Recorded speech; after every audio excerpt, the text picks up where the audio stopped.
বন্ধুরা, আসসালামু আলাইকুম। ড্রিম কিচেনে স্বাগতম। আজকে আমি রান্না করে দেখাবো এই মিষ্টি কুমড়ো শাক। মিষ্টি কুমড়ো শাকগুলো একদম সুন্দর শাক, আগা শাক মাগা, একদম টাটকা টাটকা শাক রান্না করে দেখাবো। শুটকি মাছ দিয়ে, টাকি মাছ, শুটকি মাছ দিয়ে টাটকা শাক রান্না করবো। তাই এখন এগুলো কেটে নেব, সুন্দর করে কেটে নেব। এক এক করে সবগুলো শাক কেটে নিয়ে সুন্দর করে ধোবো।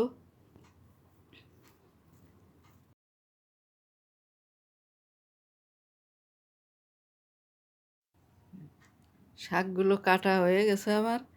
এখন ভালো করে ধুয়ে নেব। 6-7টা ধোয়া দিতে হবে। মিষ্টি কুমড়োর শাকে খসখসে ময়লা থাকে বেশি। এখন ধুয়ে নিয়ে এখন এই প্যানটা বসায় দিছি, দিয়ে টাকি মাছ শুটকিগুলো একটু ভেজে নেব, সুন্দর করে ভেজে নেব। ভেজে নিয়ে তারপর একটু পানি দিয়ে একটু গরম করে জ্বালাই নেব। মাছগুলো অনেক শক্ত, একটু জাল দিয়ে নরম করে নিতে হবে। নিয়ে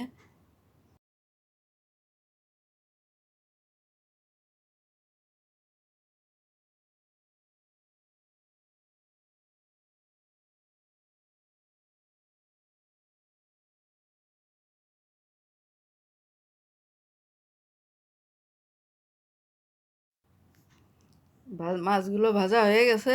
এখন পানি দিলাম। পানি দিয়ে একটু জাল হবে, মাছগুলো যে ময়লা টেলা আছে উঠে যাবে। মাছগুলো নিয়ে গরম পানি দিয়ে ভিজিয়ে রাখিছি। আর এই জায়গায় প্যানটা আবার চুলোয় দিয়ে দিছি। মাছগুলো সুন্দর করে ধুয়ে নিয়ে আসি। এখন তেল দিয়ে দেবো। কুমড়োর শাকে তেল একটু বেশি লাগে, সুন্দর লাগে তেলটা দিলি। না হলে ভালো লাগে না, অল্প তেলে কুমড়োর শাক রানলে স্বাদ লাগে না। এখন তেলটা একটু গরম হয়ে গেলে সব পেঁয়াজ কুচি দিয়ে দিলাম। একে একে সব মশলা দিয়ে দেবো। নাইড়ে ছেড়ে মাছ দেবো, তারপরে সব মশলা দিয়ে দেবো। এবার দিয়ে দিলাম টাকি মাছ শুটকিগুলো 3-4 বার ভালো করে ধুয়ে এনেছে। এবার দিয়ে দিলাম মরিচ, আগে থেকে বেটে রাখা ছিল। দিয়ে জিরে আর রসুন বাটা দিয়ে দিলাম। হলুদের গুঁড়ো, লবণ,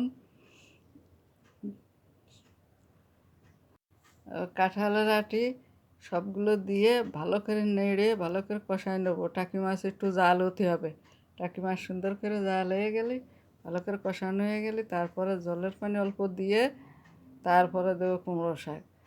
এই রান্নাটা টাকি মাছ শুটকি দিয়ে কুমড়ো শাক আর কাঁঠালের বিচি দিয়ে রান্না স্বাদই আলাদা। সুন্দর একটা মজাদার খাবার।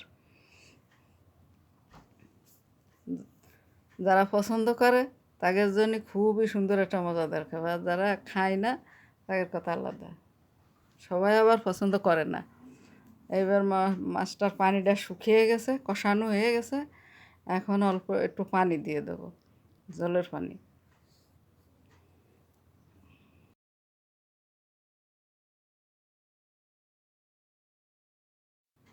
পানি দিয়ে দিলাম, পানিটা একটু বেশি দিলাম। টাকি মাছটা একটু জাল না হলে নরম হবে না, শক্ত মাছ। এই কারণে পানিটা একটু বেশি দিছি। বলকালি তারপরে শাকটা দেবো।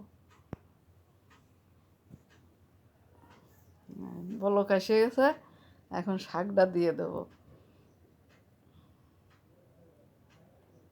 শাকটা বলকে দিলে হয় কি, শাকটা সবুজ থাকে। শাকটা সবুজ রাখার জন্যে শাকটা বলকে দিতে হবে। আর শাকটা যদি একবারে দেওয়া যায় তাহলে শাকটা কালো হয়ে যায়। এই কারণে আমি পানিটা বলকালি শাকটা দিই।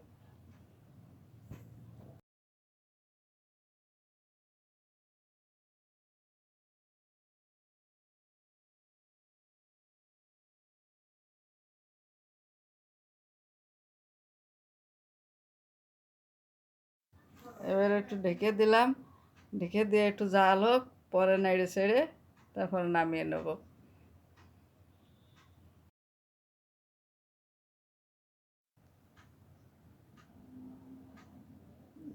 হয়ে এসেছে, আর একটু হবে।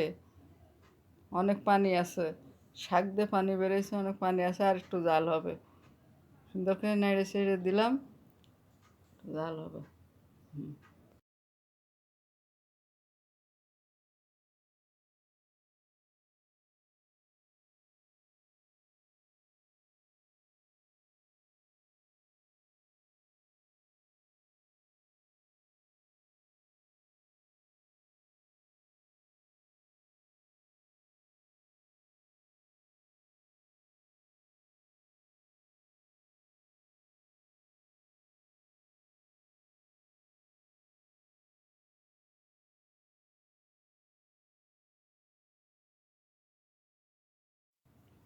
আমার তরকারিটা রেডি, কুমড়োর শাকের তরকারিটা এখন নামিয়ে নেব। নামিয়ে নিয়ে নামিয়ে নিয়ে অন্য একটা পাত্রে ঢেলে নিয়েছি। এখন দেখেন শাকটা আর ওই কাঁঠালের বিচিটা কত সুন্দর হয়েছে। যার যার পছন্দ তারা কমেন্টে জানাই দেবেন। শুটকি মাছের তরকারি অনেকেরই পছন্দ। আমার এই রেসিপিটা আজকের মতো এখানেই শেষ। আজকে এখানেই বিদায় নিচ্ছি। আগামী পর্বে অন্য রেসিপি নিয়ে হাজির হব। আপনারা সবাই ভালো থাকবেন, সুস্থ থাকবেন। আর যাদের পছন্দ তারা লাইক কমেন্ট শেয়ার করবেন। আসসালামু আলাইকুম, আল্লাহ হাফেজ।